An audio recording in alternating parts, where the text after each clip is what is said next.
So, maraming linggo, no? Tinalakay natin ang the seal, the pledge, and the witness. So, this is the very foundations para yung kaaway, hindi tayo maloko sa ating kalalagayan. Because the first thing the enemy will come to you ay yung tamnan niya ng doubt ang pagiging anak mo. Anak ng Diyos, so to say. Yan ang ginawa niya sa ating Panginoon sa Kristo, if you are the Son of God. Pero sa ating tinalakay, nagkaroon tayo ng assurance na you were sealed. Then God give the pledge. Ano yun? Yung ang Diyos is the so-called compelled to buy you back. The so-called the total purchasement of our salvation. Yun yung tinatawag na pagbabalik ni Kristo. At yung panghuli is the witness that you have the right and proper documents galing sa Diyos na nagpapatunay na ikaw ay anak ng Diyos. Sa ganung kaparaanan, there is no hole para sa kaaway na tayo ay bigyan ng pag-aalinlangan sa ating pagiging anak ng Diyos.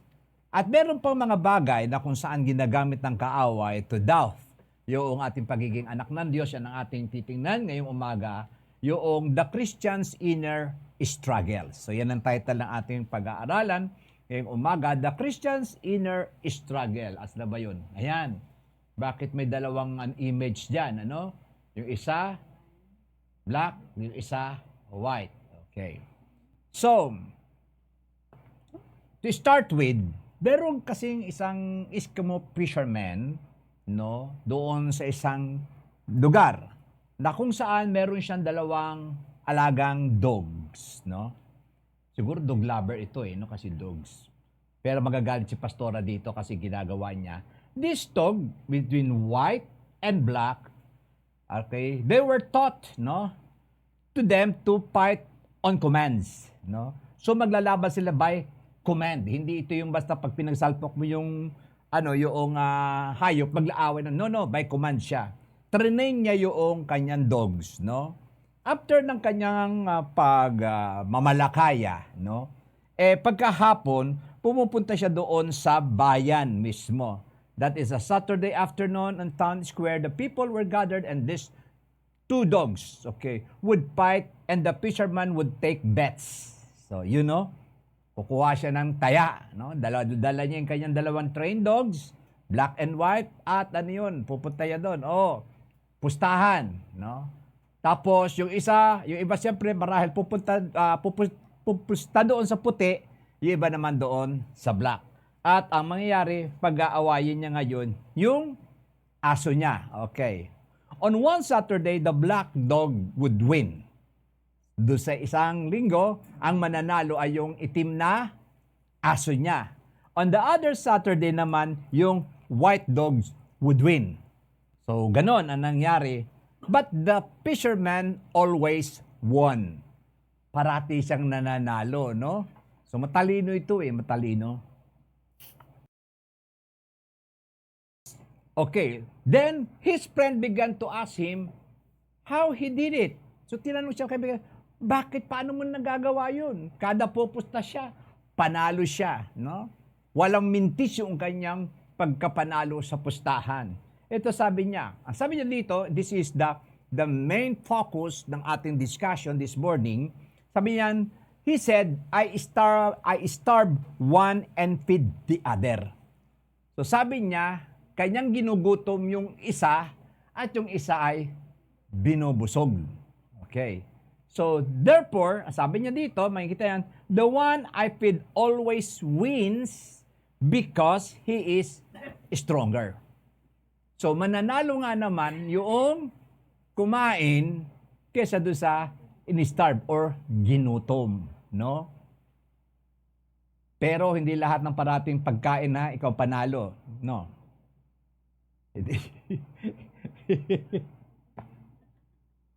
Hindi yung parating busog panalo, ha? Dogs ang pinag-uusapan natin dito, dogs. Okay. So doon natin nakita, this is the focus of our study this morning. Kaya sabi dito, one or two natures. Tayo bilang Kristiyano, mga anak ng Diyos, meron kaya tayong isang nature lang o dalawang nature? sa ating buhay. So, dito, sa story ito ng two dogs is up because it tells us something about the inner warfare that comes into the life of a person who is born again. So, meron talaga tayong battle within. Ranas natin yan. We cannot deny the truth, hindi na paka, the truth that there is something battling within us. That is the so-called the flesh and the spirit. Yun yung parating nagbabattle. Two natures within us, both struggling for mastery. Silang dalawa, yung dati nating pagkatao, the flesh, at yung bago nating pagkatao in which ito yung ipinanganak na muli, no, where the Spirit of the Lord dwells. Ang battleground nila is our soul. So si soul ngayon, yung battleground natin. Si flesh, sumisigaw, eto ikang gawin mo, no? Ano yun, tawag dito, mamuhi ka, magalit ka, manglait ka, etc. That is in the flesh. At tayo ay minold nito sa mahabang panahon since birth. At ito naman yung ating bagong pagkatao, molded in Christ. The Holy Spirit is right there within our spirit. Siya din naman gusto niyang ma-master si ating soul, which is the seats of our emotion, intellect, and will. So itong dalawang ito ay naglalaban within us. At ang kanilang ninanais is to master our being. So tulad din nung sa aso, kapag pinakain niya yung aso, malakas siya. No? Yung isa naman hindi kumain, mahina siya. So therefore, binibigyan tayo ng hint dito kung sino ang pinakakain natin dito dominates and have the mastery of our soul. Okay? Kaya hindi enough yung Sunday natin, mga kapatid. Sabayan kaya natin, tuwing Sunday lang tayo kakain ng pagkain. Yung physical food. Tapos, from Monday down to Saturday, hindi tayo kakain nun. Every Sunday lang tayo kakain. Sa palagay ninyo, ano mangyayari sa atin? Gapang. No? Gapang. No? Hindi lang yun. Baka magnakaw pa yung iba kasi wala nang makain no? Okay. So, ditong dalawa na ito ang titinan natin. If we feed our spiritual lives, kung ating pakakainin ang ating spiritual na buhay, no? Bilang isang born again, bilang isang Kristiyano, and allow the Holy Spirit to empower us, kasi siya yung magbibigay sa atin no? Kaya yung salita ni Lord, importante yan. Ang salita ni Lord ay pagkain ng ating kaluluwa. Di ba? Ano sabi ni Jesus? Man shall not live by bread alone, but by every word that proceeds from the mouth of God. Pagkain natin ito, mga kapatid, upang sa ganon, if our spirit is being fed, no, by the Holy Spirit plus the Word of God, malakas tayo spiritually. So we can, sabihin natin, we can face any battles sa buhay na ito. We can win every temptation that is coming our way. Mapapagtagumpayan natin. Halimbawa, sa exact sample na lang, talaga namang yung kasama mo sa trabaho ay toxic. Ika nga, yung mga word nila ngayon, toxic. If you're spiritually weak, parati kang tinatawag na parati ka ikang tawag dito, parati kang asar, parati kang, buraot, no? At wala nang magandang bagay na may kita mo sa iyong tinatawag na kapwa-tao. Why? Because the flesh dominates. Yun parati ang nananalo. Kasi wala kang pagkaing spiritual. Pero pag may pagkain kang spiritual, hindi mo tinatawag na papansinin or gagawa ka rin ng kaparaanan para siya ay mawin mo para sa Lord. So kaya dito, ang isang maganda, mga kapatid, ang kakampi ng ating spiritual na pagkatao is the one who is greater than he that is in the world. So pagka ang kakampi mo ay yung champion, malamang champion din ang buhay mo. If you allow the Holy Spirit to dominate and to master your life. Because may sinabi nga at may nabasa ko ano, sabi niya nga doon, reading the Bible is okay. Dapat lang yon, no?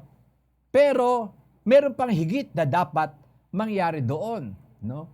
Ibig sabihin, especially sa mga theologians o sa mga nag-aaral ng salita ng Lord, they're almost master yung salita ng Panginoon, the Bible itself. But the Bible itself doesn't master them. Yun ang mahirap. Na-master mo yung Biblia, salita ng Lord, pero hindi ka na-master ng salita ng Lord. That is two different things. Kasi ang naroon is the so-called obedience. Maraming ganyang matatalino sa salita ng Panginoon. Pero kapag usapang obedience na, ang pag-uusapan medyo minimal lang o microscopic yung kanilang obedience sa harapan ng Panginoon. So dito, ito ang isa sa pinakamaganda, okay, that our spiritual lives, okay, and allow the Holy Spirit to empower us, we will have rule over us. Siya yung magro-rule sa bawat isa sa atin. If we starve our spiritual natures and instead feed the old nature, okay, or simple natures, the flesh will dominate. Kaya makikita nyo dito, no? Ang ating paglagong Kristiyano depends upon kung sino ang pinakakain natin. Marami bang mga Kristiyano na hanggang ngayon masama pa ang loob sa kamag-anakan? Marami bang Kristiyano ngayon na masama pa ang loob doon sa kanyang kasamahan sa trabaho o kapitbahay o sino paman? So if that is the situations, there is something needs to be addressed. Ano yun? Pakainin mo ang iyong spiritual na pagkatao o your spiritual nature. Ang hirap magpatawad. We cannot dismiss naman na halimbawa nakagawa sila ng kasalanan o pangit na bagay sa ating buhay. That is the so-called the fact. Hindi naman natin madidismiss yun. Pero ang isang maganda doon, naturuan natin yung puso nating magpatawad. Yun ang napakahalaga because you cannot change ang isang bagay that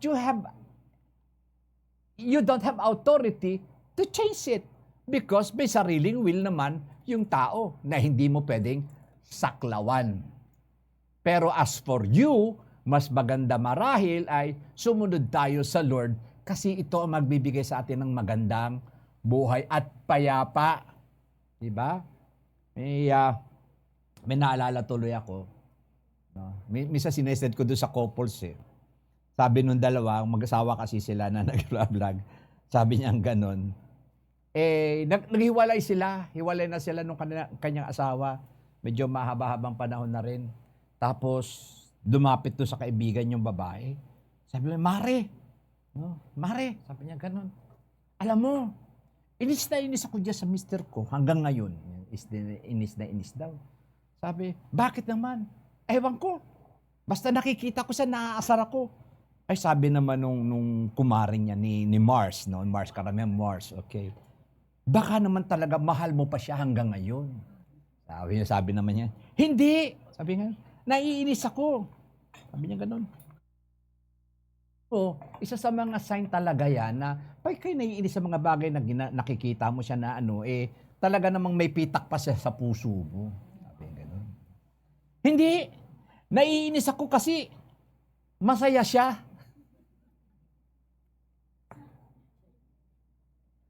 Kasi masaya siya, kaya siya naiinis. So, doon yung natin makikita mga kapatid na sometimes may ganun din tayong kalalagayan eh. Minsan naiinis, nakakita na kayo, may kaaway kayo, tapos nakikita nyo nagpa-prosper.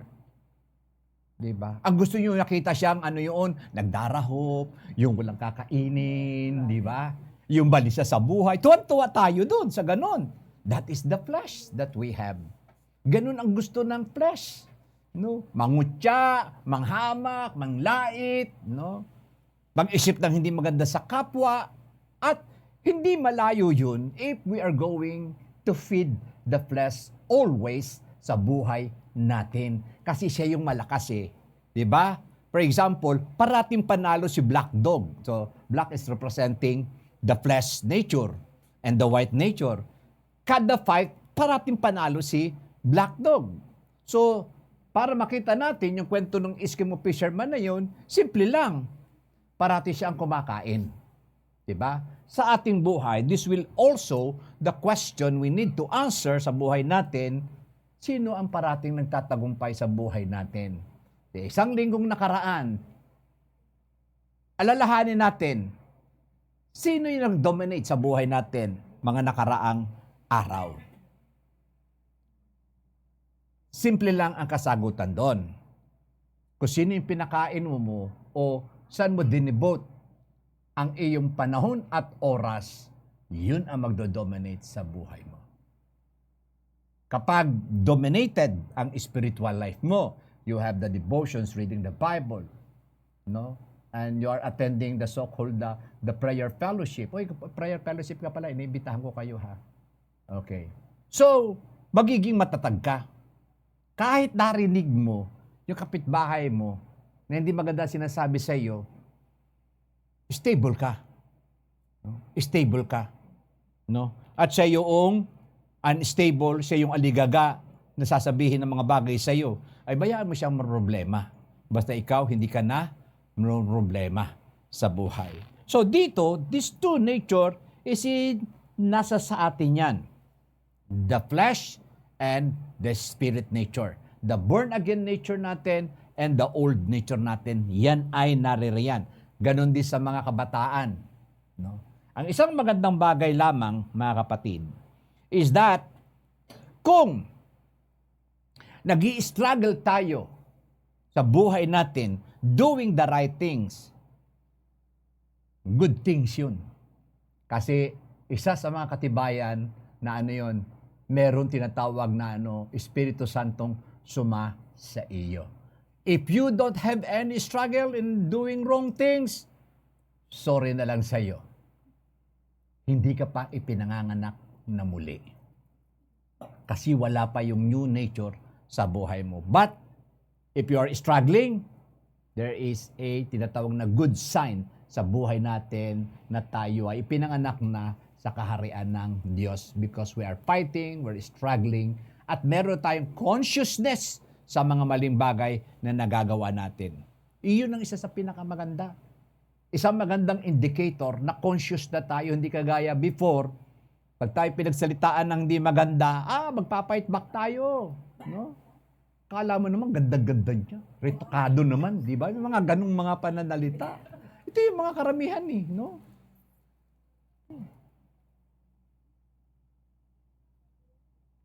Dapat nga ipaayos niya yung kilay niya eh. May mga pahabol pag gano'n eh, no? Okay. Ewan ko ba, it's very natural sa atin, di ba? Pag galit tayo, lalo kahit na sa mga kabataan sa school, pag may kaaway ka, talagang titinan mo talaga yung mali sa kanya eh. Yung kapintasan sa kanya eh, kasi galit ka. Di ba? Pag tayo galit mga kapatid, nagiging bulag tayo.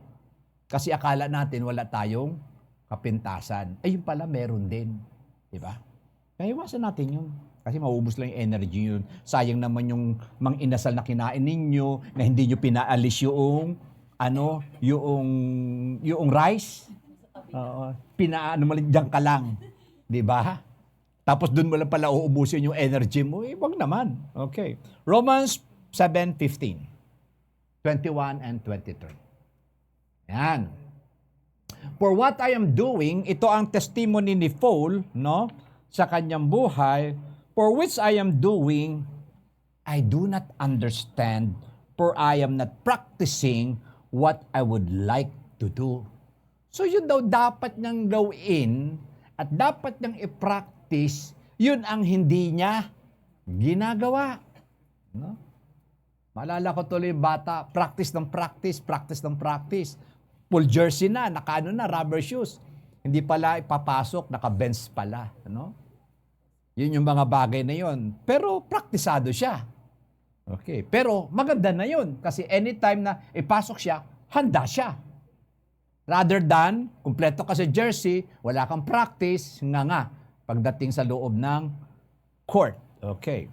So, dito rin ang nangyayari kay Pablo. Ang sabi niya, yung dapat niyang gawin, hindi niya ginagawa. But I am doing the very thing I hate. Ang ginagawa ko ay yung mga bagay na kinamumuhian ko. So kung makikita natin, there is a consciousness within Paul's life na kung saan, nagsasabing hindi tama yan. I think bawat isa sa atin, naranasan na natin ng struggle sa mga bagay na ito, na naiinis tayo pag nagawa na natin yung isang bagay na yun. Kasi alam natin sa ating sarili, hindi tama. At tayo'y naiinis sa sarili natin. Ganun ang naranasan dito ni Paul. Ang sabi dito, I find then the principle that evil is present in me. No? Evil hindi demons ang sinasabi dito Evil, ibig sabihin, yung mga maling bagay na, naroroon sa akin. Present siya. But I see different law, no? In the members of my body, waging war against the law of my mind. So meron daw nakikipag-battle, nakikipagbuno from within.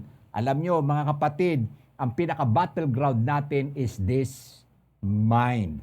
Kasi sa mind natin, sa soul natin, andito ang will of emotions, ang will of the so-called intellect.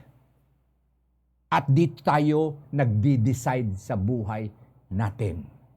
Kaya ito ang battleground sa buhay natin. The old nature and the new nature. Ito yung battle. Kung sino yung pinakakain natin, dun papaling ang ating pagpayag sa buhay natin. Kasi sabi niya dito, but I see a different law in the members of my body, waging war against the law of my mind, and making me a prisoner of the law of sin, which is my member. Yun ang isang masaklap, mga kapatid, sa totoo lang. This body, ay passion doon sa lumang pagkatao. The way we think, the way we speak, ano man ang mga bagay na ginagawa natin, pattern doon sa lumang pagkatao natin.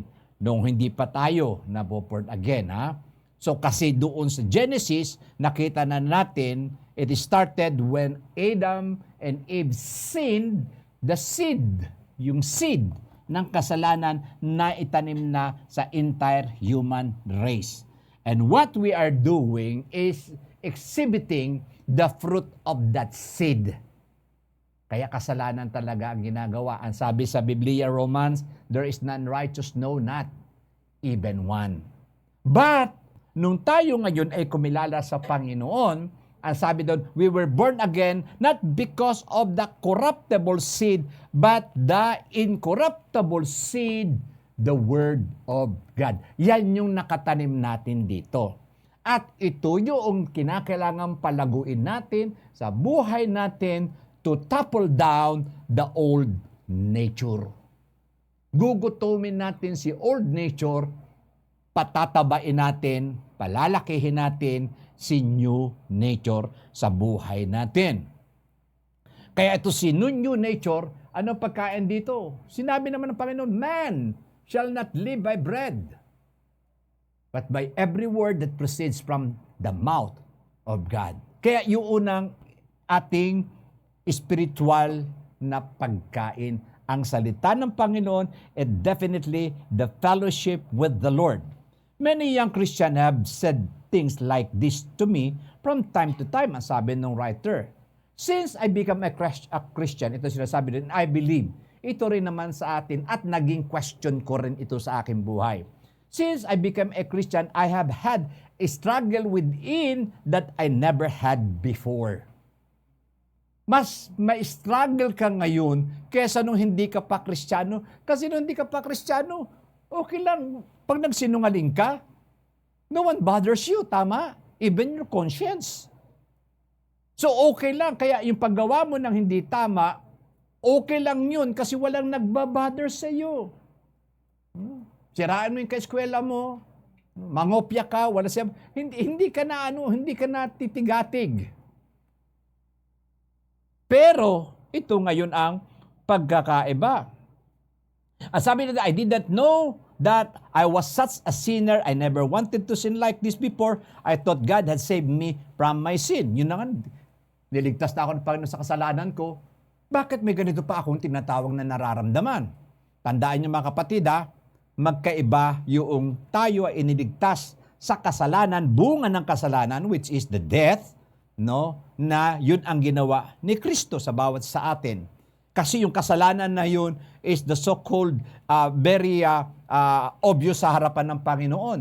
Kasi ang kalalagayan natin, tayo ay hiwalay sa Diyos.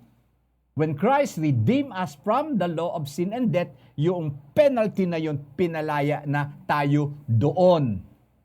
At here comes the so-called buhay natin. We have the old nature and the new nature. Meron tayong struggle sa buhay natin. Pero isang maganda dito, if you are struggling like this Christian, ang good news dito, magagarantiya mo na ang Holy Spirit ay nananahan sa iyo because you are struggling. Pag sinabi mo struggling, you are fighting. No? You are doing something not to do the wrong things. Yun ang isang magandang katotohanan, that the Holy Spirit is residing in your life. Hindi kagaya dati, no? Wala tayong pakialam. Gusto nga natin makapanakit eh. Naalala ko doon pag alam niyo na bother lang ako doon. Minsan yung mga kabataan, yung mga sa school, sila nagbubugbugan mismo. Nag-iisa yung bata, binubugbog nung karamihang kasamahan sa eskwela. And wala silang tinatawag na hindi sila nababother sa sarili nila. Why? Because walang tinatawag na consciousness about yung laws of God, yung kasalanan, yung hindi kasalanan. Bisa makikita mo ngayon, hindi na mga matatanda nagbubugbugan. In reality, pag nakita nyo sa social media, puro kabataan na. Meron naman ako nakita. No? Ay si Pastor, parating nanonood ang yan, Sa daycare naman, bata pa talaga. Ang sabi doon sa caption, huwag niyong iiwanan ng anak ninyo. Wala ba yung supervisor na teacher? 3 sila. Naandun, sila, siyempre, ang dami mga laruan. Pero sinasapak nung bata yung isa. Talaga, iyak yung bata. Hindi tinitigilan. Yung isang bata naman, pinipigilan siya. Isang bata, ma'am, siya naman ang hinarap ngayon. Bully yung bata talaga, iyak hanggang natapos, walang pumasok na teacher. So anong ibig sabihin? Even sa ganung kalalagayan, the old nature ay nagpapatibay na nung tayo isinilang, naririyan yan. At praise God, no? Sabi nga ni Pablo, mamaya makikita natin, ano yung kanyang tiningnan sa buhay. Actually, sabi dito, this condition is something to be thankful for. It is an evidence that the Holy Spirit has come into your life, illuminating the darkness of sin, synthesizing your conscience to sin, awakening in you desire to be clean and free from sin before God. So ito daw isang maganda naman kung meron tayong ganong struggle sa buhay natin. Bakit? Binuhay muli yung ating konsensya na dati patay na. Dati hindi na nakakaramdam ng tama o mali. Pero dahil sa Holy Spirit of God, tayo ngayon ay nagkakaroon na ng consciousness about sin. And that is a good sign na nasa sa iyo ang Holy Spirit. Pakitanong mo yung katabi mo kung nasa kanya ng Holy Spirit. So the indicator, tandaan nyo the indicator, meron na kayong sin consciousness. And that is a good sign. That is a good sign. Okay, tingnan natin. The struggle within. Ang sabi ni Pablo ay ganito. Okay. Apostles Paul talks every Christian being an intense spiritual battle. Ang sabi niya dito sa Ephesians chapter 6, verse 12. And Ephesians 6, verse 12, sabi doon, our struggle is not against flesh and blood.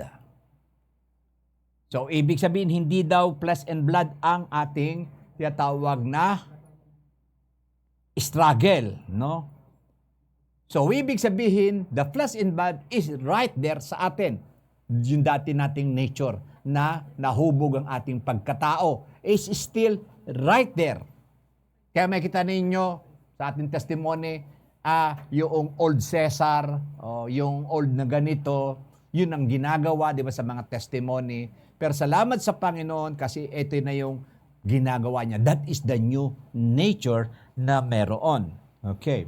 For our struggle is not against flesh and blood, but against the rulers, yan, against the power, against the word forces of this darkness, against the spiritual forces of wickedness in heavenly places. In reality, ito po ang kalaban natin, mga kapatid. Principalities against powers. Principalities, yan yung mga pinuno. Yan yung mga namumuno. Yan yung tinatawag nating, kung saan, kumbaga sa madaling salita, yan yung government. Andun ang mga spirit being. Kaya minsan yung government, hindi na nila alam kung anong dapat gawin o tama. Ang ginagawa nila ay parating corruption. Hindi na nila naisip ang kanilang mga constituent. Basta ang kanilang iniisip ay magpayaman sa kanilang buhay. So this is the so-called the government. Ibig sabihin, ano na ang ginagawa ng gobyernong pamantayan, yung batas na ginagawa nila, merong principalities and powers na naka-assign doon. Kaya hindi lang yung tinatawag na politiko ang ating titingnan dito, kundi the powers behind them na nag-i-inspire sa kanila. Okay. So, ang sabi dito, principalities and against powers. Yan. Any institutions na merong kapangyarihan, they are also struggling. No? Kasi naroroon niyang mga yan. Yan. Ang sabi dito, okay, against rulers of the darkness of this age. Saan man tayo, pababa ng pababayaan. Maging sa ating tinatawag na educational system, naririyan niyang mga yan. Sa any organization, naririyan niyang mga yan. Sa mga HOA, naririyan din niyang mga yan. Basta any seats of power na meron, naroroon yung mga yan. No? Kaya makikita ninyo, mga kapatid, ayan, against spiritual host of wickedness. Ito yung, sabihin natin, the most prominent yung spirit of wickedness na nag-i-inspire sa bawat taong gumawa ng hindi tama o kasalanan. Yan, in the heavenly places. So therefore, mga kapatid, binibigyan tayo dito ng understanding when somebody made a mistakes, no? Huwag lang natin titingnan yun the person per se. Ang titingnan natin, there is spiritual forces behind doon sa mga ganong sitwasyon. For example, kung inyo naalala, which is a public, yung naalala ninyo yung batang namaril yung dalawa, no? So, yung mind nila is being, bago nangyari yon, sabi nga sa aking nabasa o napanood, yung Roblox, di ba? Laro na bata yon. Pero that is not the Roblox per se. Doon pala, pag ikaw acquainted na doon, may kalaro ka doon, nagpo-post sila ng isang site o isang connect na magko-connect sila ngayon doon na sila tinetrain. Ang pinaka-target talaga is the mind. Andun na yung chatting nila, doon na sila tinuturuan kung ano yung mga violence na pwede nilang gawin. So, therefore, ano yun? That is a battle. That is the so-called the rulers, no? Yung wicked spirit behind. Ano ba naman talaga kung iisipin mo ang ang dapat kaisipan ng isang mga kabataan. Hindi papasok sa kanila yung ganung uri ng kaharasan kung walang magtuturo sa kanila. Hindi siya automatic. Pero but because of the old nature is right there, so sila ngayon ay nahuhook ngayon sa ganon, then until such time na kapag nag-agree na sila ngayon, yung kanilang will, sige, gawin natin yan.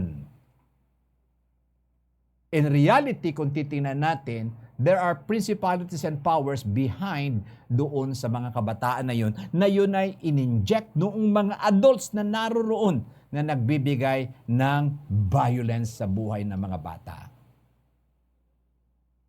Alam ba ng mga bata in reality the consequences na kanilang gagawin? Hindi. Parang ano lang yun para bang happy trigger lang ang nangyayari. Alam ba nila na sila'y makukulong? Alam ba nila na ganun ang magiging kauuwian ng kanilang buhay? Alam ba nila na yung kanilang pangarap ay hindi na matutupad dahil sa mga bagay na yun? Hindi nila alam. Ang alam nila in that particular moment, maganda ito, masaya ito, etc. And that is the flesh. Sin offers happiness.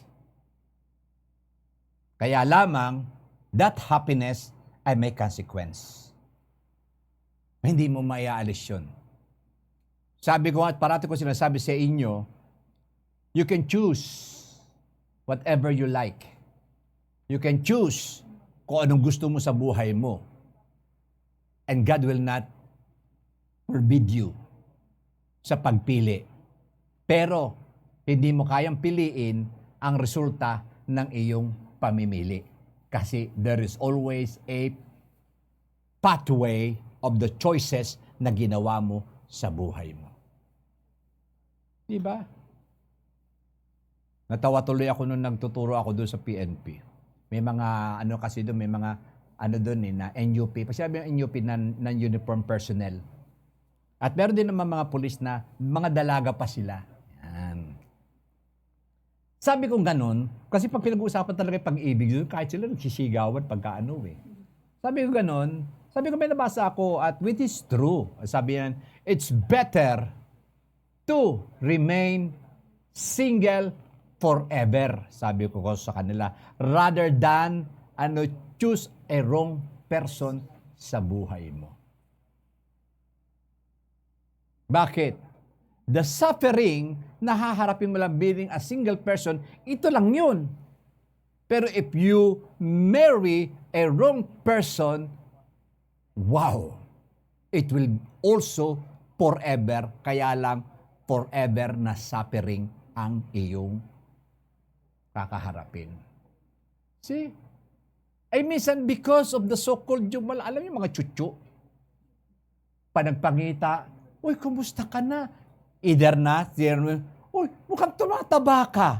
Awa ko ba no? Pag nagpuparating ganyan, ganun ang Uy, ang taba mo na ngayon. Mga ganun ng instead na yung kumusta ka na? O kumusta na Hindi. Tapos panagpangita pa, medyo bata-bata pa ng pangita. Mga ganyan. Nung medyo nang pangita pa uli, uy, wala ka pang boyfriend? Yun ang mga tanong, di ba? Tapos pag nagpangita ulit sa susunod, uy, wala ka pang asawa? Diba? Wala ka pang anak? Ang sarap sabihin, ano ba pakialam mo sa buhay ko? Diba? So, ganun yung mga bagay-bagay. No? Na parati na lamang yun ng mga Kaya baguhin naman natin. Pag nagpangita naman tayo ng kaibigan natin, bigyan naman natin sila ng magandang tinatawag na pagkakamit na ganoon. Okay. Wag yung parating ganoon.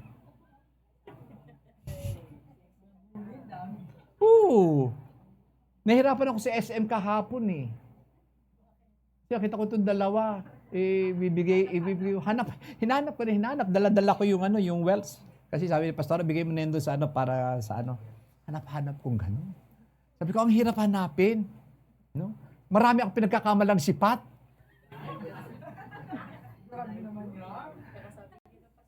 Hindi nga yung, kasi pag tinitingnan mo gano'n, di ba, Lane, na gano'n, maraming tao. Eh, mas madali kasi yung,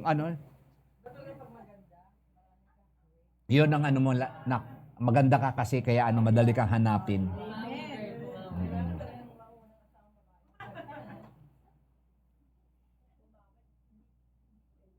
So, makikita natin, sa mga anak din, minsan, hindi lang dahil matigas ang ulo ng ating mga anak, meron ito. Kaya sa prayer ng magulang, ang sasawayin natin ay ang mga espiritong ito. Sila kasi yung tinatawag na vulnerable sa ganito klase ng spirit. And sometimes, meron din hindi din nagiging maingat yung mga magulang. Yung kwento ko nga, di ba, na sabi ko nga na yung pananalita natin, ito narinig yun na. Yung aking, tiyahin ko yun. Hindi ko na sabihin ang pangalan. So meron siyang anak. Actually, hiwalay siya sa asawa. Di ko alam kung ano. Basta ganon, 2 anak lalaki. Pag pumapasal kami doon, pag siyempre nagbabakasyon sa Maynila, papasal ka sa mga tiyahin, ang parati kasi sinasabi noon, kaya kasi ako nagtatrabaho para pampiyansa ng mga anak ko. Biro yun ha, biro yun. Kahit naman ako, yung mga kapatid ko, mga pinsan, basta pag gano, ay nako, yan si Jess, etc. na ganyan. Kaya ako nagsusumikap magtrabaho dahil pampiyansa daw nila. Ganun niya prename yung buhay ng kanyang mga anak. Nung nag-retire siya, mga kapatid, nakulong yung kanyang 2 anak. 2 anak magkapatid, panganay at bunso. Na-involve sa drugs. Actually, pumunta pa dito yun. Mayroon pa siyang paltik na baril, sinurrender sa akin. Pa sa akin kasi yung Christianer sabi sa akin, siya mo nga yan. Siya ko, nagano naman dalawa, binigay yung Pero ang masaklap na nangyari, balitaan na lang namin, nung nag-retire siya, siyempre may pension yun, GSIS, medyo yun. Alam niyo po ba yung pension niya?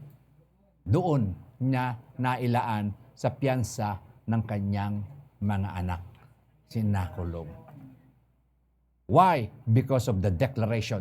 Itong mga demonyong ito, hindi talagang magraray dyan sa salitang sinasabi natin na negative. Magraray dyan mga yan. At i-frame nila yung buhay. Lalo na mga magulang, kayo ay merong inherent authority sa inyong mga anak. Kaya yung tiyahin ko yun, nangyari? Naglalabada. Tumatanggap ng naghahanap buhay. Retire ka na, siyempre matanda ka na.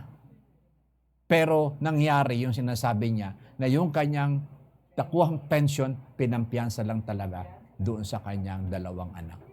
Kaya kayo nasa online, kayong mga magulang o sino man sa inyong mga tito-tita, kayong mga rin kayo Don't declare negatives sa inyong mga pamangkin, sa inyong mga anak.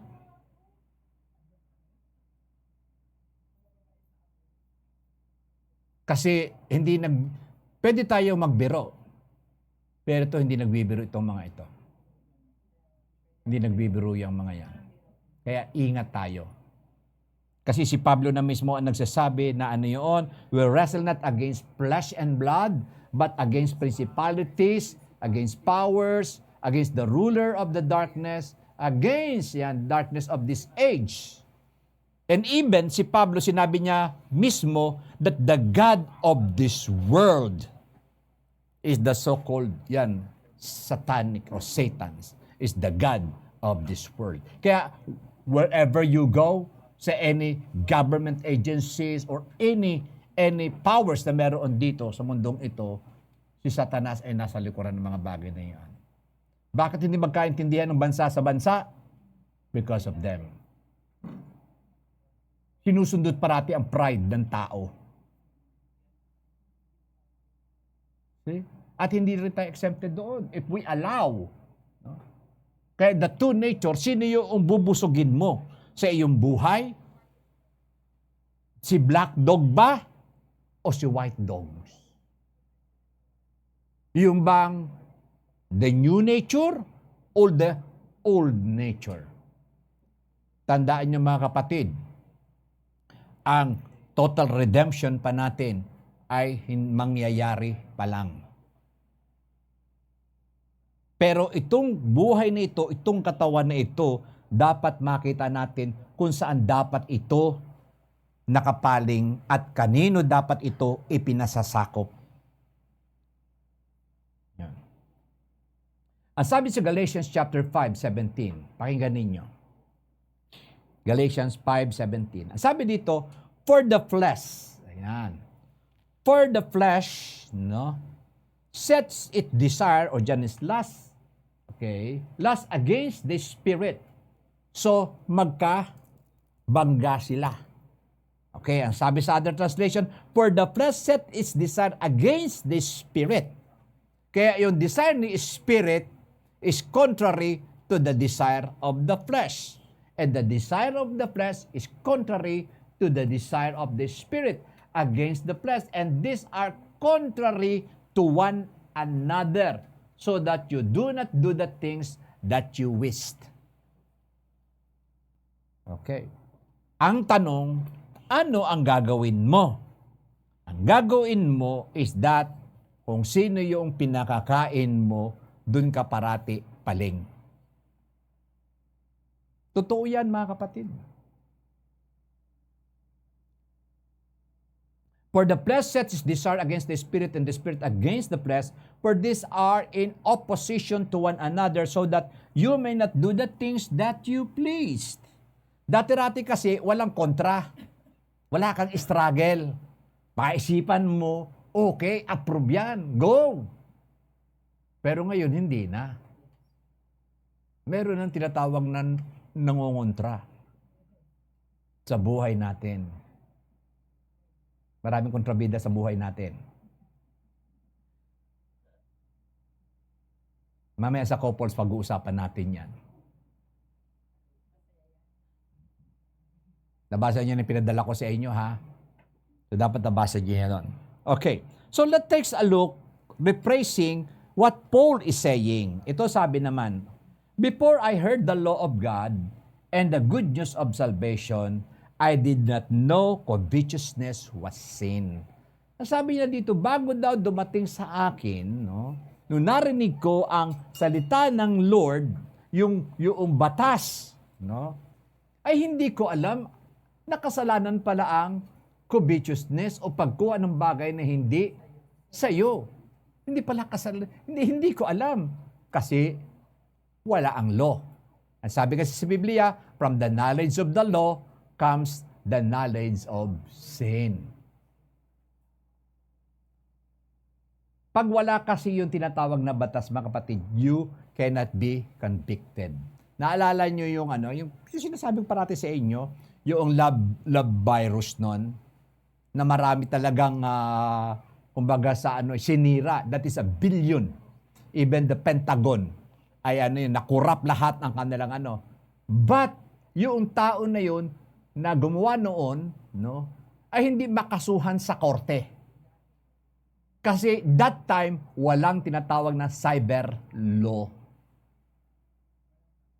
Walang batas. So therefore, hindi mo maakusahan yung tao na mali yung ginawa mo because no laws na nagsasabing that is wrong. Kaya tayo nagkaroon ng cyber law because of that. Kaya sabi dito ni Pablo, nung hindi ko pa nakikita, nalalaman ang batas ng Diyos, hindi ko alam si covetousness ay kasalanan. Then I heard the 10 commandments, sabi niya. Okay, thou shalt not covet. God's laws showed me the sin is in my heart. So doon mo malalaman ngayon na mali pala, kasalanan pala yung mga bagay na yun.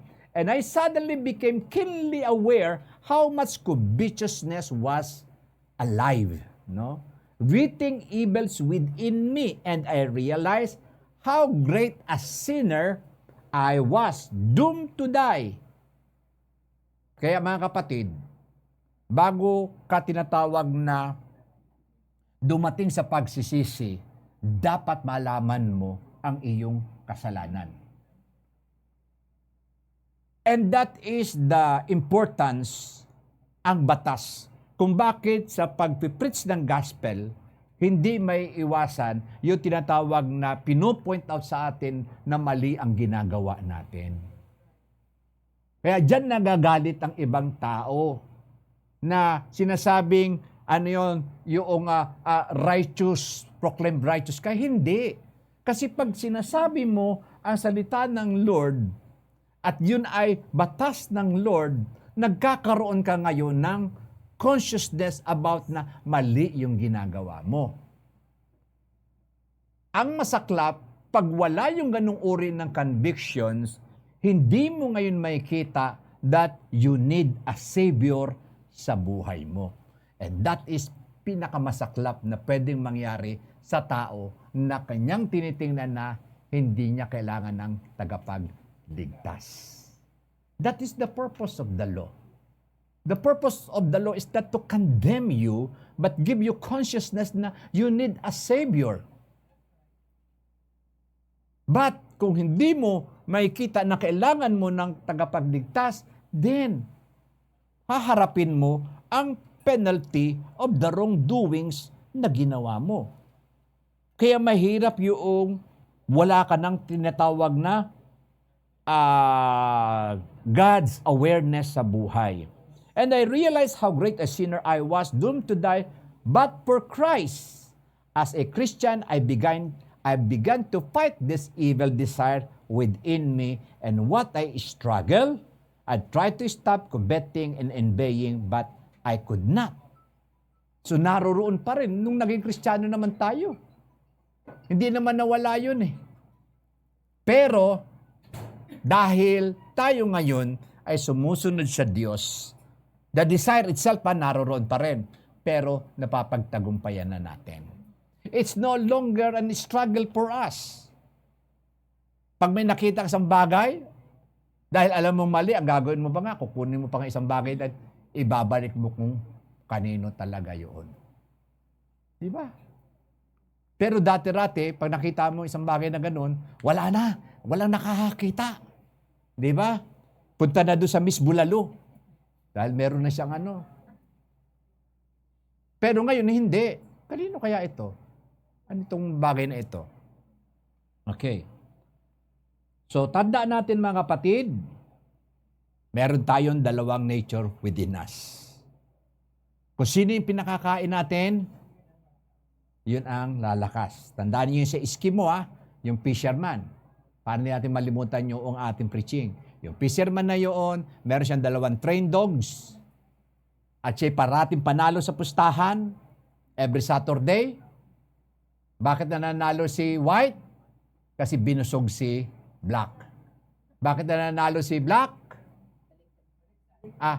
Bakit nanalo si White? Dahil binubusog si White at gutom si Black. Kaya nanalo si Black, binubusog si Black, ginugutom si White. Kaya mag-iisip-isip tayo ngayon, this coming week, sino ang pinakakain ninyo sa buhay ninyo? Tandaan ninyo, wala pa tayo sa glorification. Nasa sanctification pa lang tayo na madadaanan natin yan. Kaya sabi dito ni Pablo, thanks be to God, no? Through Jesus Christ our Lord, for the law of Spirit of life in Christ Jesus, okay, has set you free from the law of sin and death. If we walk in the law of the Spirit, we will not fulfill the desire of the flesh. Kaya mahalaga mga kapatid, huwag nating hahayaang matatapos sa isang linggo na wala tayong tinatawag na tawag dito, communication or fellowship with the Lord. Every Sunday na narito tayo mga kapatid is not enough, I tell you. Your personal devotions, your reading your Bible, or even your family, sabihin natin family prayer ninyo. Kaya din tayo may werong Wednesday. Kaya si Wednesday nasa kalagitnaan talaga ng Sunday. Kasi from that midst, kahit pa paano kumakain ang ating spiritual na pangangailangan. Okay. Si old self, si new self. Tandaan natin mga kapatid, nung tayo ay born again, hindi na-eradicate ang will of the flesh is still within us. But ang isang maganda, we have the so-called the law of the Spirit or the new nature, no, na kamukha ni Kristo, at ito yung layunin ng Espiritu Santo na tayo ay hubugin sa kawangisan ng Panginoon. Ano yon? The so-called the joy, the love, the peace, the gentleness, the faithfulness, kindness, name it, the 9 fruits of the Spirit, yun ang hinuhubog sa atin. But, ang kahubugan ay nagiging mabilis kung tayo ay nakikipag-cooperate sa Holy Spirit of God. The more you submit yourself, no, to the Holy Spirit of God, the more na tayo nagiging kawangis ni Kristo. Sabi nga is, the Holy Spirit in Christ, and even in the old times, in the apostles, is the same Spirit na meron tayo ngayon. The only problem is, ano yung isinasabit mo? Ano yung pinamamaster mo sa Holy Spirit sa iyong pagkatao? Ano yung minamaster ng Holy Spirit sa buhay mo? Yan ba ay forgiveness?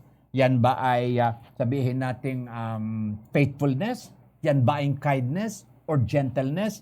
Kung ano ang binibigay mo sa Holy Spirit, yun ang kanyang tinatrabaho. Pero yung ayaw mong ibigay, hindi naman niya pipilitin yan eh. Kaya tayo, bilang isang anak ng Diyos, dapat, no, ay maibigay natin ng ating sarili sa Santong Espiritu ng Diyos. Nabasa ko tuloy ng passage sa Bible, sabi doon, yung the Holy Spirit in Christ is without measure.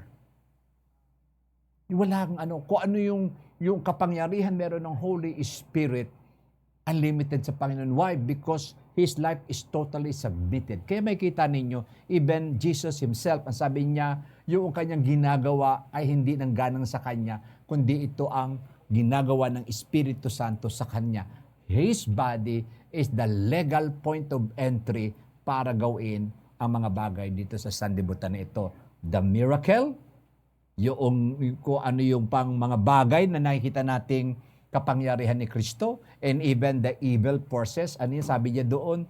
Jesus, pumarito ka ba? Para kami ay hatulan na sa walang panahon. Recognize. Because the Holy Spirit is boundless. Ibig sabihin, walang tinatawag na limitasyon sa Panginoon. And at the same time sa atin, pwede rin yung ganun. The more we surrender our lives, the more na conquered ng Holy Spirit ang buhay natin, and the more na magagamit tayo ng Holy Spirit. For example, kung sa puso ninyo ay na-mold talaga yung first tawag dito, and utmost command ng Panginoon, go ye therefore.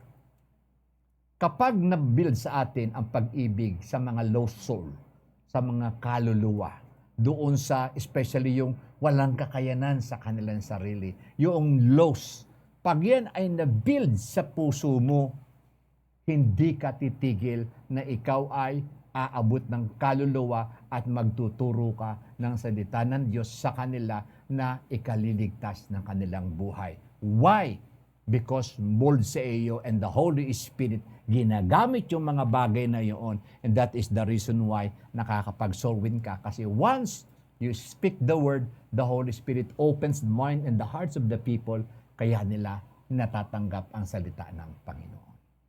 Pero kung wala kang ganong tinatawag na puso, okay lang sa iyo. Mga bagay-bagay, wala kang tinatawag na sabihin natin desire to share the so-called the good news of the gospel. Kung ikaw naman ay nahubog ng Espiritu Santo sa pagiging kind, I tell you, hindi hadlang sa iyong pagiging wala ng tinatawag na finances para hindi ka makatulong. Tutulong at tutulong ka. Why? Because yan yung hinubog ng Holy Spirit sa buhay natin.